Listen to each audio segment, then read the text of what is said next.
Morning guys. Off natin ngayon. Second off natin. Second day ng off natin. So kami lang ulit ni Zion dito sa bahay. Dahil si Emma ay pumasok na kanina. Gising kami ni Zion mga around 10 AM na ata. Kasi medyo na-late din tayo ng tulog kagabi guys. Kasi nanood pa tayo nung sa Senate. Wala namang ngayon. Parang nagsasalita sila isa-isa. Ayan, so ngayon ay ang ating gagawin ay maglalagay ako ng Christmas light doon sa likod namin. Yung solar, kasi di ba guys, kung yung iba napanood yung vlog ko, naglagay ako ng Christmas light dito sa labas. Ayan, solar kasi to. So nilagay ko dyan. Hindi lang siya makita kasi maliit lang to eh. Ganyan lang siya. Oops. Hindi ko pa pala nadikit to. Nakalimutan ko na idikit. Kasi didikit ko siya dito. Yan. Kaso ang iniisip ko dyan, sa winter, syempre kakaroon ng yelo dito. Try ko na lang tanggalin siguro manual. Ayoko naman ikabit dito kasi guys. Kasi mabubutas eh. Or pwede naman siguro. Kaso, ang iniisip ko yung araw kasi yung tama nung araw. So kailangan nakapataas kung dito nakaharap pa ganun, no? Kaya ganyan yung ginawa ko. Meron pa kasi akong dalawa dito na Christmas light. Sorry. Naglag. Meron pa akong dalawa dito. Ayan. So, bala ko, dalawa nga, about tatlo. Tatlo pa pala to. Tatlo pa palang solar to. Ito siya, oh. Ganito. So, tatlo pa siya.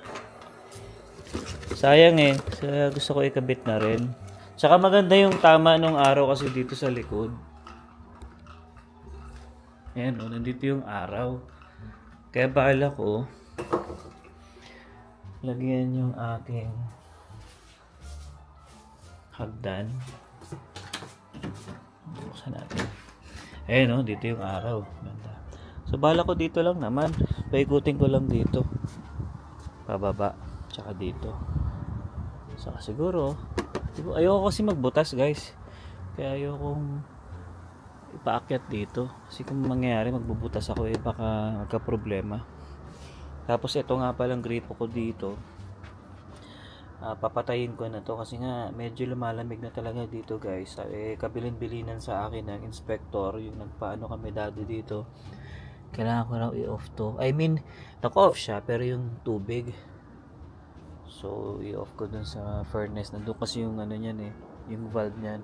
So kapit natin. Lakas ng hangin ngayon. Ito yung puno. Lakas ng hangin.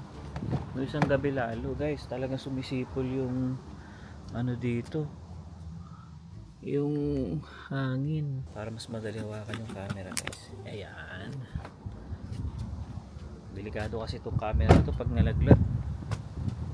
Sira agad kasi nga gimbal siya. So pagod natin dito. Dahil alam nyo na guys, no? Pa-October na. Sobrang bilis ng panahon talaga ngayon. Siguro dalawa lang ikakabit ko. Ayan siya. Inaikot ka lang dyan. Ito naman para dito sa kabilang side. Okay? So titignan ko yan mamayang gabi kung working siya. No? Para ko lang, nilagay ko lang dyan. Hindi ko na siya pinaganda basta okay na yan, no? Yan. So at least para meron tayong Christmas light dito sa likod ng bahay natin. Alright, so pasok na tayo.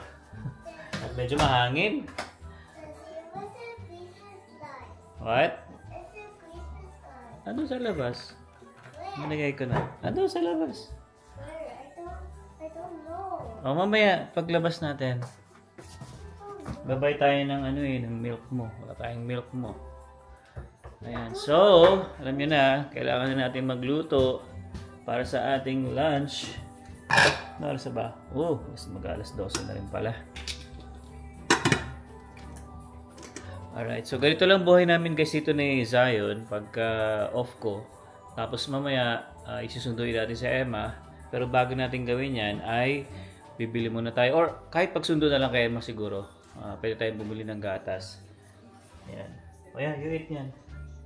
So ito pala yung tinapay na binili namin kahapon. You like it? It's yummy? Careful ka dyan sa ha. Remove mo na yung stick. Kunin mo na lang yung bread. Dali. Baka matusok Mahirap na. O yan, get mo yung bread. I want a plate. Plate? O get ka ng plate yan. I want a bigger. Okay, so yun. Mamaya ulit guys, kwentuhan ulit tayo. Okay guys, so maghahapon na.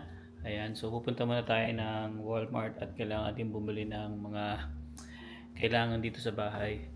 Ayan. Alright, then si Emma ay hindi ko nasusunduin kasi sasabay siya dun sa kaibigan namin kay Jason. Kasi meron lang din silang appointment na gagawin. Kaya sila na lang pupunta rito. Come on, Zion! So, samahan nyo kami kayo sa Walmart ni Zion at maglilibot-libot lang muna tayo doon, mapalipas ang oras. No? Kasi medyo nakakaburiyong din talaga dito sa bahay. Hanggang ngayon guys, malakas pa rin yung hangin. No? Tignan nyo. No? Dito. Come on, Zion. Manta pa tong isa. Mabilis! Up na up! Go, go, go. Ano lang na to guys Marunong na rin siya maglagay ng kanyang seatbelt Go. Okay? Kaya mo yan. Alright. Okay. Lakas ng hangin. Grabe. Buti na lang, malapit lang yung Walmart dito. Parang 5 minutes lang dito. Yan. So, ikot muna tayo doon. Kasi dapat guys, susunduin ko si Zion, di ba? Every Monday and Tuesday. Kaso, may appointment lang sila na gagawin ni Jason. And yun. Kasi si Jason halos malapit lang dito sa amin. Kaya sabay na lang din sila pa uwi. YouTube channel. You hold. You hold properly. Hi guys, YouTube channel. Yes. I'm with the Walmart. Okay. So, ako, harap mo sa akin. Dali. Tutok mo sa akin. Yan. So, yan. May tagahawak tayo ng camera. So, grocery muna tayo sa ayan Yeah. Wala na tayong bawang. Yeah. Tsaka luya. So, careful. Hawak mo lang dito. Kinuha ko na. Hindi kasi marunong si Zion Sit lang dyan. Yan. Pili na lang din tayo ng mga gulay na kailangan natin. Ano? Luya. Bili tayo luya. Ayun. Yeah. You want luya? Yeah. Ay, melon. Yan, paborito namin ni Emma to guys, melon. Mommy love melon. Yes. Melon. Bili tayo melon. I'll get two. I'll get two. Ito lang. Mahilig kami ni Zion sa banana guys. Banana. Bili na rin tayo niyan. Then, nakita ko rin. Ito na lang yung mga natitira. Tuwa na lang tayo ng yung iba, pangit na Hindi siya maganda. At ito na lang. Ay. Hirap pag isa lang nag-vlog tapos tutulak ng car kasi makulit ka pang matuta. Daddy, Kulit I smell chicken. Chicken? Yeah, I smell it. Okay. So yung gatas nandun sa dulo. Daddy, Hot Wheels. Hot Wheels. Wag, no, hindi na. Marami ka ng Hot Wheels. I don't have many Hot Wheels. Dami-dami mo ng Hot Wheels. No, I have little bit. Ito guys, pag nakakita ng Hot Wheels, talagang natataranta. Napakarami niya ng laruan sa bahay. Kaya iniiwasan na namin siyang bumili ng mga ganyan. Sayang din kasi guys, almost $1.30. Parang gano'n. Daddy, I don't have many Hot Wheels. I have little bit Hot Wheels. Sige guys, wala akong gatas. Kaya so ito yung binibili natin guys kay Zion.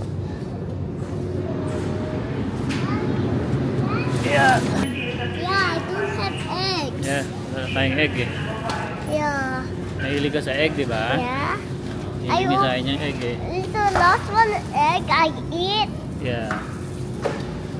I eat like egg is the real one. Puting itlog lang naman yung kinakain. I eat real egg.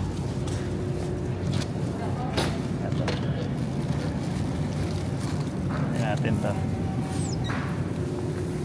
That 197 pala itong Hot Wheels guys. O, tinan nyo. O, shipping nyo. Bawat isa nyan. Ang dami na ni Zion na ganyan. I want one car. Tapos yung ibang kaibigan ko, nagbibigay yan ng mga Hot Wheels kay Zion. Shoutout kay Jason. Ayan. Yung clearance sale, Zion.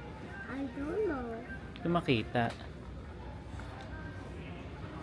Boxing ball. Dito lang yun eh. It's a Masanay kasi ako guys dun sa isa, sa may heritage. Ayan, parang dito yung clearance sale guys. Parang dito sa area na to. Ayan. So yung nabili namin guys na instant pot ni Emma, medyo naliliitan kami. Parang ganito lang yun. 7.6 or etong nasa baba. Hindi ko alam, basta maliit siya. So parang sabi namin, nanghihinayang kami kung bibili ulit ng bago. Kasi medyo mahal din. Uy, ito oh, medyo malaki to. 129 na lang. O, dati siyang 159. Oh, medyo malaki to. Let me see, Daddy. Oo nga, medyo malaki tong. Pero iba yung brand niya. Hamilton naman to. So, order na tayo guys dito sa McDo. At si Zion ay gusto niya daw yung Happy Meal. Ayan, so napa-McDo muna kami ni Zion. Burger, bro. Ayan na. Oh. Ito yung kanyang gusto, nuggets at saka yung laruan syempre. Hindi mawawala to. Tiny Tan. Ayan. I am serious with my burger now. Sana. Ayun. Show mo sa kanila, dali. I'll show you my neck. Who's that? Sino ba yan? I don't know. Si V. D. Si V ba yan? Yeah. This is also work. Aywan, di ko alam to kung sino to. Oh, yan. So, yan ang order namin. Kakain muna kami ni Zion. Zion, wala si Emma. Bawi ka na lang, baby. I'm not a No? baby, bro. No, si Mami. Huh? Mami yung kakausap ko. Okay, so let's go. Kain na tayo. Yeah. Come on. Yeah. You eat, Oh, come on. yeah. You're good. Oh, you eat na yung nuggets. Come on. Ayan. Paborito niya yung nuggets. Kaya meron din kami sa bahay. Actually, meron kami sa bahay nuggets. Pero, ayan, minsan nilutuan namin siya. Pero, ano talaga, pag nandito kami sa labas, hanapin niya yung McDo. Alright, so come on, let's eat. Okay guys, so kakauwi lang natin galing Walmart, ano. Then, sabi ko kay Zion, mag-walk lang muna kami dito. Kasi medyo maganda pa yung panahon. Although, malamig na rin naman, pero kaya pa naman. Ayan. Oh, Daddy. So, lakad lang tayo dito. Hi. Oh, you bike. Come on. Look at car. That is Tesla car. Sige. Slowly lang. Wait mo ako. Ayan, punta lang kami guys sa playground. Dun sa pangalawang kanto. Tapos kaliwa tayo dun. Ayan. So, bagsakan na talaga yung mga dahon, no? Fall na talaga. Grabe. Ito nga pala guys, itong kabilang side namin. Ito yung may mga parking, oh. Ayan. There's a car there. Yung sa amin kasi wala no? Parking pad lang. Oh, daming lilinisin dito, oh. Ayan. Oh. Wala na, dilaw na talaga. Look, oh. Fall na talaga. Come on, tayo.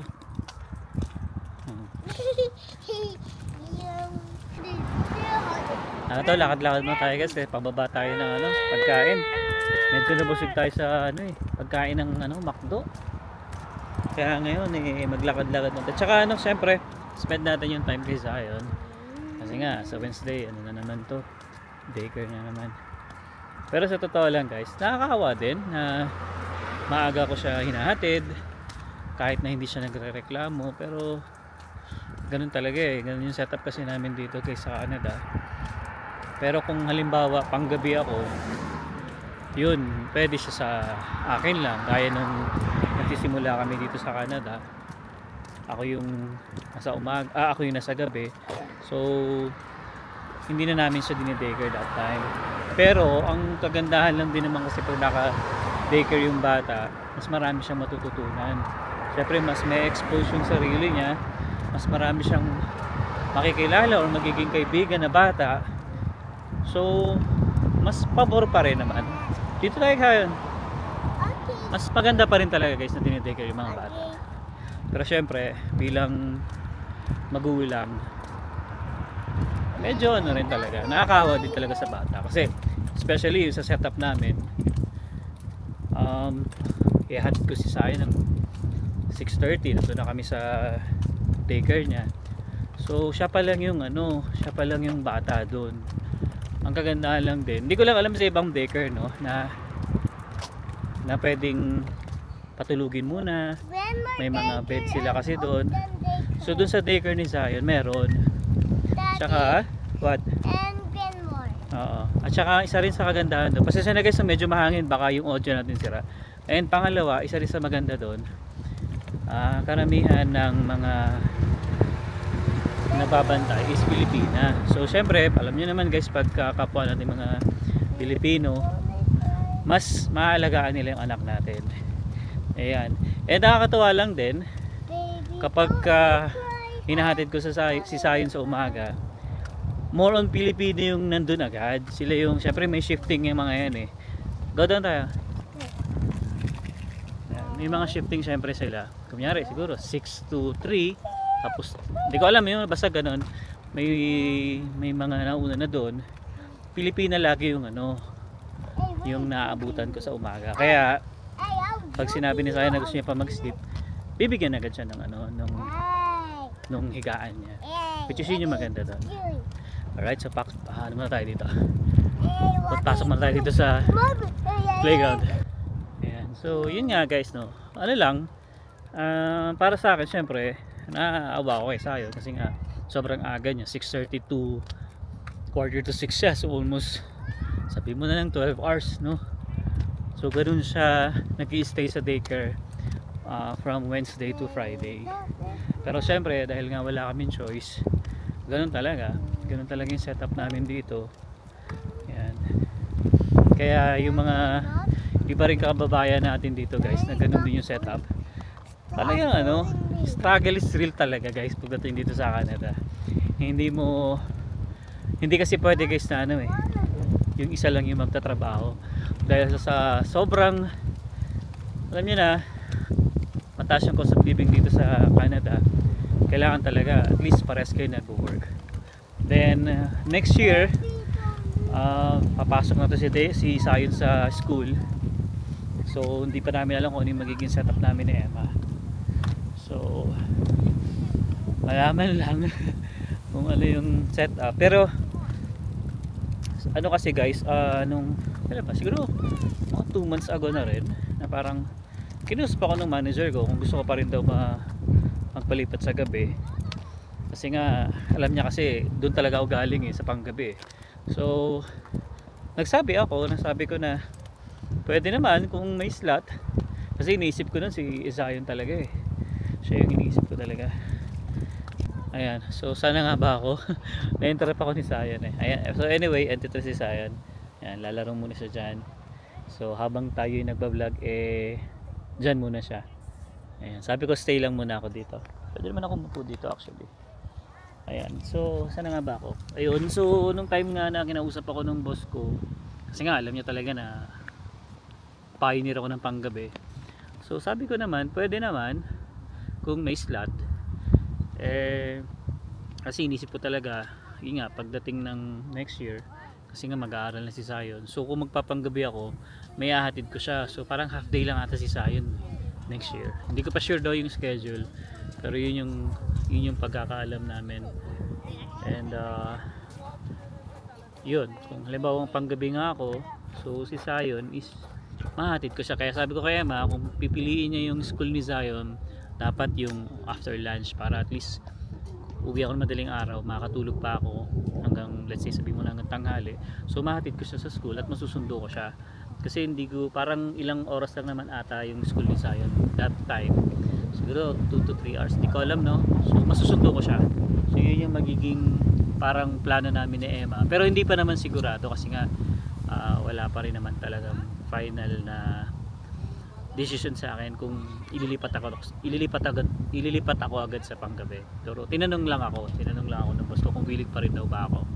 Sabi ko sige, pwede naman. So yun yung maging setup natin. Pero next year pa naman yun. Ayan. So yun nga, gaya ng sinabi ko sa inyo kanina guys, mahirap talaga din mabuhay dito sa Canada ng nag-uumpisa. Hindi katulad sa atin sa Pilipinas, pwede tayong mag-hire ng nanny, ganyan. So may mag-aalaga sa anak natin. Even yung parents natin, yung mga magulang natin, sila yung pwede mag-alaga. No, pero dito kasi talaga guys, pag let's say sa ganitong setup namin ni Emma, kami lang talaga ni Emma yung magtutulungan. So ganun yung setup dito sa Canada. Pero yun nga, pagka lumaki na rin naman si Zion, so pwede na natin siyang kumbaga pwede na siya mag-isa. So yun lang naman yung kagandahan dito. Yan. Pero syempre, dito talaga laban lang din kasi kaya lang din naman namin ginagawa talaga to guys, syempre para kay Zion lang din naman talaga. Kasi nga sa nakikita namin dito sa Canada guys, kahit sino naman pagtanungan namin ng mga kaibigan namin, gusto talaga nila dito sa Canada, especially sa health nga. Yan, so maganda yung mga benefits dito sa health, although medyo may pila nga din pagdating sa mga hospital, pero at least still libre pa rin naman. Hindi naman talaga siya libre, no, dahil kinukuha siya sa tax natin. Kaya nga halos karamihan talaga ng kaibigan namin na still na lumalaban dito sa Canada, gusto talaga dito mag-stay pa rin sa Canada, even medyo mahirap na yung pathway ngayon, pero laban pa rin. Ayan, so yeah, para sa amin talaga guys, gusto namin dito sa Canada, masaya kami dito, maganda yung weather. Mali hindi pala maganda yung weather dito sa Calgary, hindi maganda yung weather dito kasi nga extreme talaga dito pagdating sa snow. Pero yeah, pag ganito okay naman, kaya pa naman. Ang problema lang talaga guys pag winter time. Yan. Pero maganda talaga dito guys, hindi dahil sa inaano ko sa inyo kasi although may magsasabi dyan, nasasabi namin maganda, pero sa iba naman kasi ayaw talaga nila dito sa Canada, especially sa cost of living. Pero sa pagdating kasi guys sa cost of living, sa totoo lang, kakayanin mo rin naman talaga, basta nasa tamang diskarte lang din, nasa tamang trabaho lang din. Pero kung minimum wage ka lang dito, medyo mahirap talaga. Kaya iba dito kailangan mag-upgrade ka rin talaga, no? Mag-study ka. So yun yung mga ginagawa ng iba. Pero kung mag-stick ka lang sa minimum wage, medyo mahirap talaga. Hindi talaga kaya. So yun yung, kaya siguro yung iba nasasabi na medyo mahirap dito sa Canada. Especially, tsaka ano na rin, yung mga paggamit ng credit card. Yan, medyo dapat iiwasan din natin yan. Kasi alam niyo naman guys, kung may credit card tayo, pag alam natin yung max natin, yung karamihan sa atin, sinasagad yun. So isipin nyo lang, kaya ka naman bayaran to. Kasi dito sa Canada guys, alam mo yun, ang dali nila magpautang talaga. Gusto nila dito yung marami kang utang. Yan. So yun yung nangyayari dito sa Canada. Kaya for me talaga guys, or sa amin ni Emma, okay kami dito sa Canada. Gusto namin yung Canada. Ayan, so si Zion doon lang naman, naglalaro lang naman siya. Wait, lipat tayo pwesto. Medyo padilim na rin eh.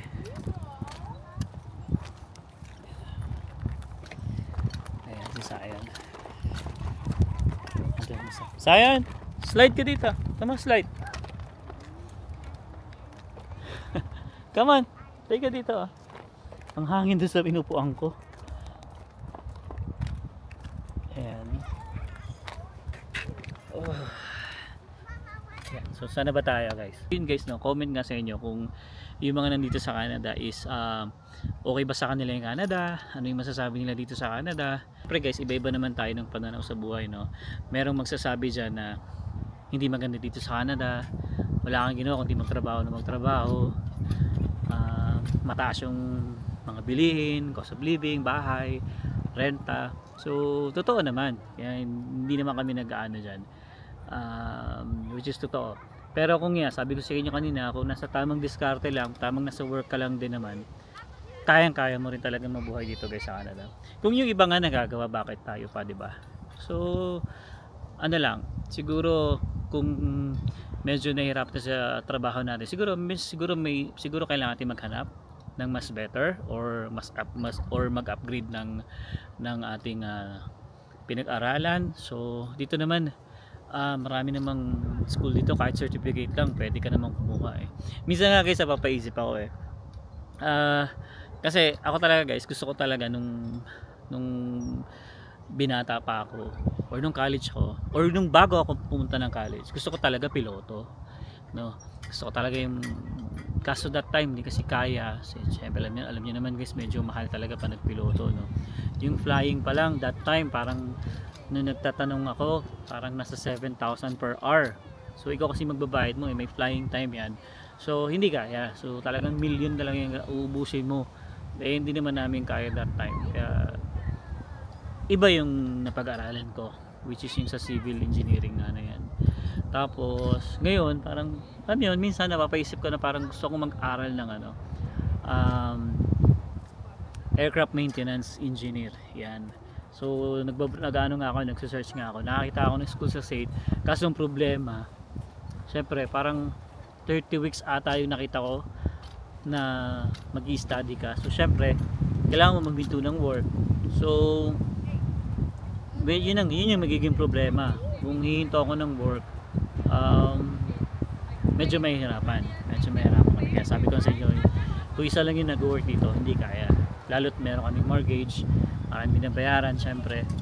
Ayan, so minsan napapaisip ko lang yan, kasi related pa rin naman sa aeroplano yun, no? Saka gusto ko rin kasi yun, gusto ko rin talaga yun. Kaya we'll see kung ano yung mangyayari, no? Pero yun yung mga plano pa lang naman guys, hindi pa naman talaga final, kasi napag-usapan na rin namin na yan eh. Yeah. What? So yun lang naman yung aking kwento ngayon guys, no, na marami na atang akong nasabi. Okay, slowly lang. Alright guys, so yun, pauwi na kami at medyo padilim na. Alamig na. Alamig na ako. T-shirt lang kasi tayo. So ito si Zion. Shoutout kay Tita Joy. Si Tita Joy ang nagbigay ng ng bike. Dati nung nabili namin yan, maliit pa si Zion, hindi niya paabot yung pedal na yan. Pero ngayon, okay na. Wait Zion, wait.